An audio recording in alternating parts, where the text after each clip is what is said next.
नमस्कार दोस्तों। आज शनिदेव ने बताया है कि किन लोगों को मैं कंगाल कर देता हूँ और किन लोगों को धन्यवान। दोस्तों, आज की कहानी बड़ी ही महत्वपूर्ण और रोचक है। आप इस वीडियो को पूरा जरूर सुनना। कहते हैं स्वर्ग लोक एक बार माता लक्ष्मी और शनिदेव में बहस छिड़ गई थी। माँ लक्ष्मी बोली मैं बड़ी हूँ और शनिदेव बोले मैं बड़ी हूँ। दोनों के बीच जब निर्णय नहीं हो पाया तो दोनों में श्रेष्ठ कौन है, तो उन्होंने धरती लोक पर किसी ईमानदार राजा से अपना फैसला कराने का निश्चय किया। उन दिनों धरती पर प्रयागराज में एक राजा रहते थे। वो अपने न्याय के लिए दूर दूर तक बहुत प्रसिद्ध थे। शनिदेव और महालक्ष्मी राजा के पास गए और झगड़े की वजह बताई।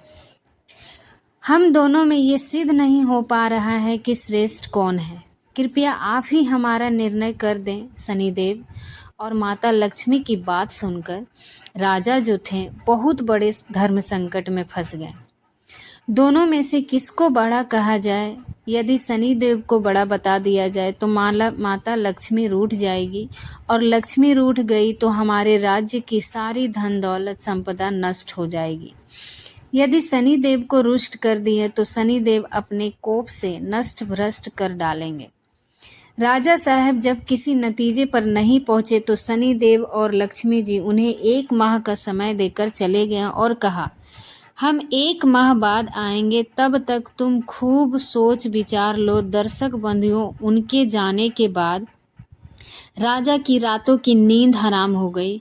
वो हर क्षण इसी बात को लेकर सोचकर चिंतित रहने लगे कि 1 माह के बाद जब शनिदेव और माता लक्ष्मी आएंगे तो उसे किसे श्रेष्ठ बताएंगे, यह निर्णय देंगे।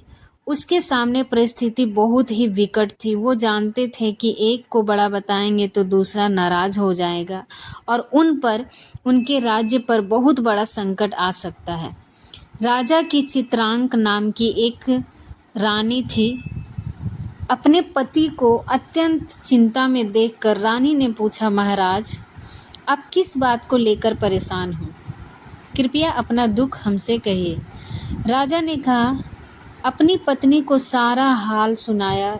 रानी ने राजा को एक सुझाव दिया, देखो, आप अपना मुख से कभी मत बोलना कि बड़ा कौन है छोटा कौन है, मत बताओ। अपनी जगह दोनों ही श्रेष्ठ हैं। उनके बड़े छोटे का फैसला आप उन्हीं पर छोड़ दो। आप एक काम करो, एक सोने का और एक चांदी का सिंहासन बनवाओ। दोनों का आसन अपने सिंहासन के दाईं ओर और बाईं ओर रखवा दो। सोने का सिंहासन आप अपने सिंहासन दाईं ओर लगवाना और चांदी का सिंहासन आप अपने बाएं ओर लगवाना। माता स्वरूप और शनिदेव अपने बाईं ओर वाले आसन पर बैठ जाएंगे। जब वो पूछेंगे तो उनको किसी भी प्रश्न का उत्तर मत देना, और जब वो बहुत पूछे तो उनसे कह देना कि आप लोगों ने अपनी श्रेष्ठता का फैसला स्वयं कर लिया है, मैं क्या जवाब दूं? रानी चित्रान की बात सुनकर राजा को सही लगा। दोस्तों, इधर 1 महीने के बाद जब लक्ष्मी जी और शनिदेव राजा के दरबार में पधारे तो वही हुआ जैसा रानी ने बताया था। माता लक्ष्मी तो सोने के सिंहासन पर विराजमान हो गई और शनिदेव चांदी के सिंहासन पर। जब उन्होंने अपने श्रेष्ठ होने को लेकर राजा से निर्णय मांगा तो राजा ने कहा, आप दोनों ने स्वयं अपना निर्णय कर लिया है और बड़े छोटे होने का फैसला कर लिया। इसमें से मैं क्या कह सकता हूँ? दोस्तों, यह सुनकर भगवान शनिदेव बहुत क्रोधित हुए और वहाँ से चले गए। लक्ष्मी माता ने राजा से कहा कि पुत्र, शनिदेव तुमसे रुष्ट हो गए और उनके कोप के कारण तुम पर बहुत बड़ा संकट आ सकता है, परंतु तुम चिंता मत करो, मैं तुम्हारे साथ हूँ। शनिदेव ने राजा पर ऐसा कोप बरसाया कि उनके राज्य में भयंकर अकाल पड़ गया। लोग भूखे मरने लगे। नर नारी जीव जंतु सब उनके राज्य को छोड़कर दूसरे राज्य चले गए। राजा से अपने राज्य की ऐसी दशा देखी नहीं गई। 1 वर्ष के बाद उन्होंने अपने राज्य को छोड़ने का फैसला किया।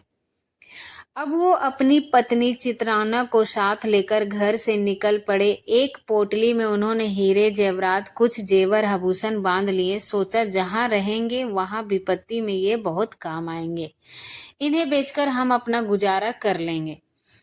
राजा रानी घर से निकले ही थे कि उसी समय भयंकर आंधी तूफान आया। चारों तरफ अंधकार छा गया। वो उस अंधेरे के कारण रास्ता भटक गए। समझ में नहीं आ रहा था कि कहाँ जाए। तभी माता लक्ष्मी एक छोटी सी कन्या का रूप धारण करके आती हैं और लालटेन की सहायता से उन्हें एक नदी के किनारे पहुंचा देती है। नदी पर छोड़कर माता लक्ष्मी वहां से चली गई। अब उनके आगे समस्या यह थी कि नदी को पार कैसे किया जाए। यह सोच ही रहे थे कि उसी समय शनिदेव एक नाविक का रूप बनाकर नाव लेकर उसी नदी के किनारे जा पहुंचे जहां राजा रानी खड़ी थी।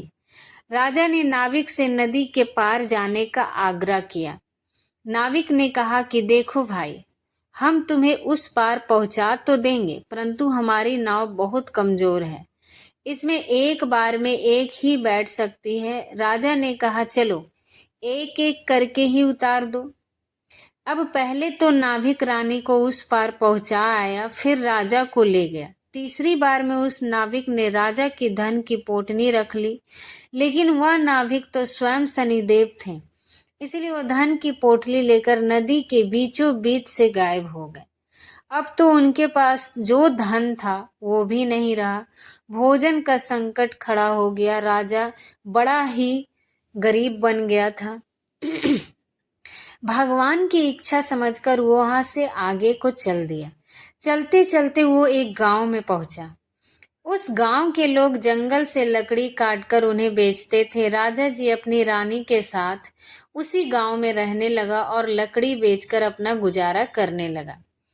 लक्ष्मी जी की कृपा से उसे जंगल में चंदन का बाग मिल गया।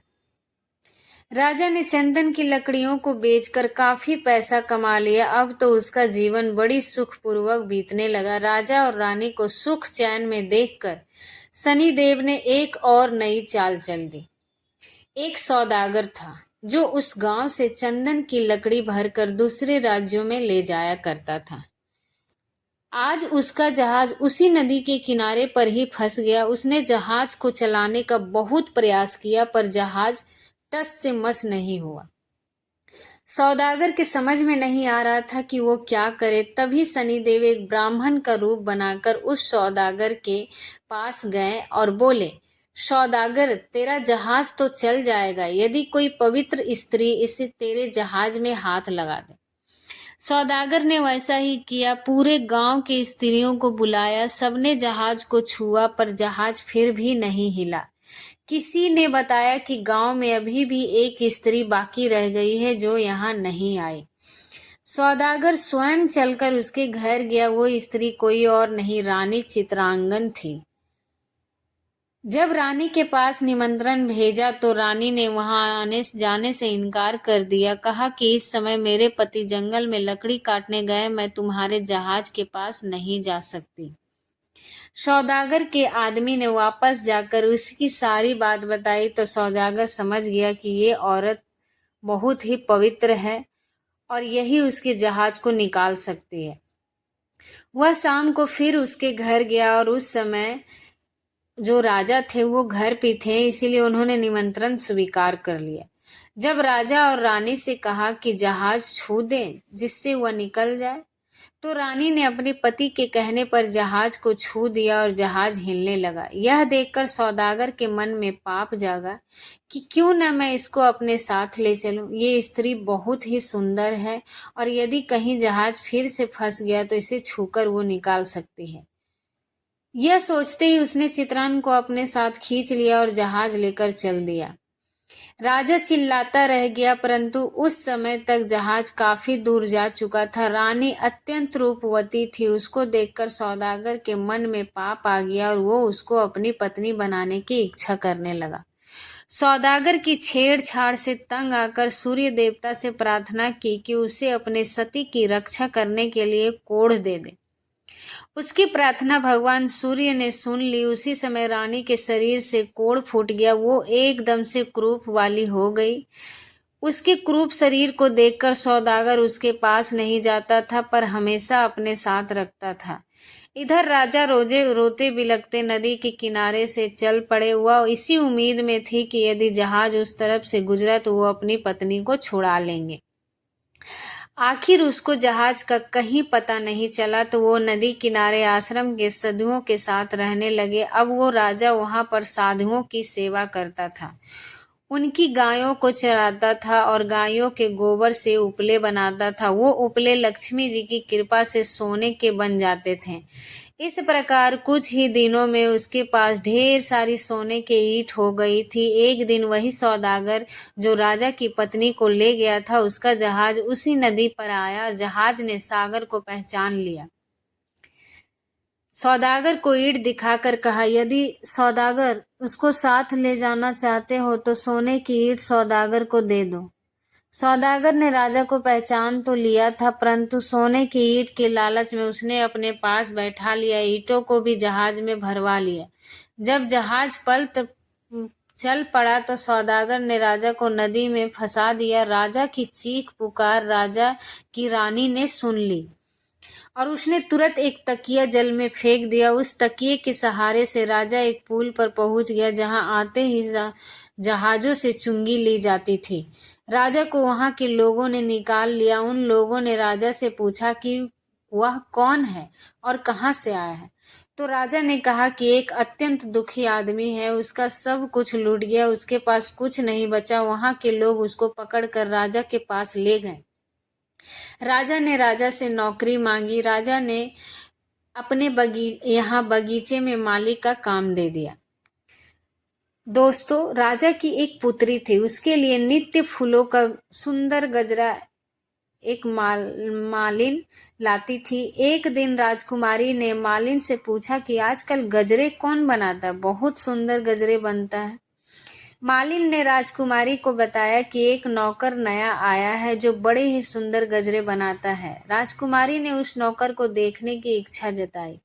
जब उसने राजा को देखा तो उस पर मोहित हो गई और राजा से विवाह करने की जिद ठान ली। राजा ने बहुत मना किया, परंतु राजकुमार नहीं मानी।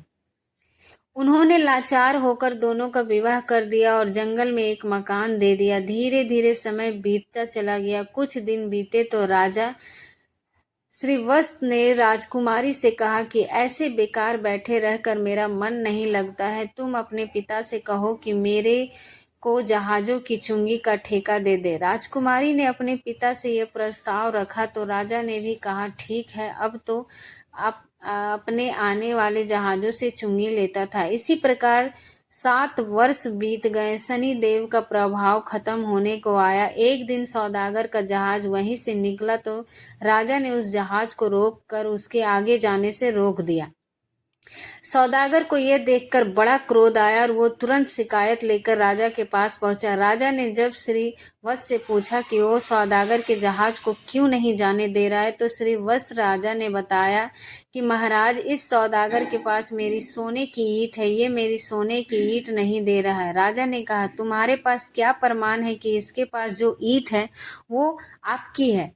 तो श्रीवत्स ने कहा, महाराज, आप इसे दरबार में सब लोगों के सामने बुलवाइए। ये ईंट एक तरफ से जुड़ी हुई है। यदि सौदागर ईंट खोल देता है तो ईंट उसकी है, और यदि यह ईंट नहीं खोल पाता है तो उन ईंटों को मैं खोल के दिखाऊंगा। ईंटों को दरबार में ले आया और सौदागर से कहा गया, यदि तुम्हारी यह सोने की ईंट खोल दे तो तुम नहीं खोल पाते हो तो ईंट तुमसे ले ली जाएगी।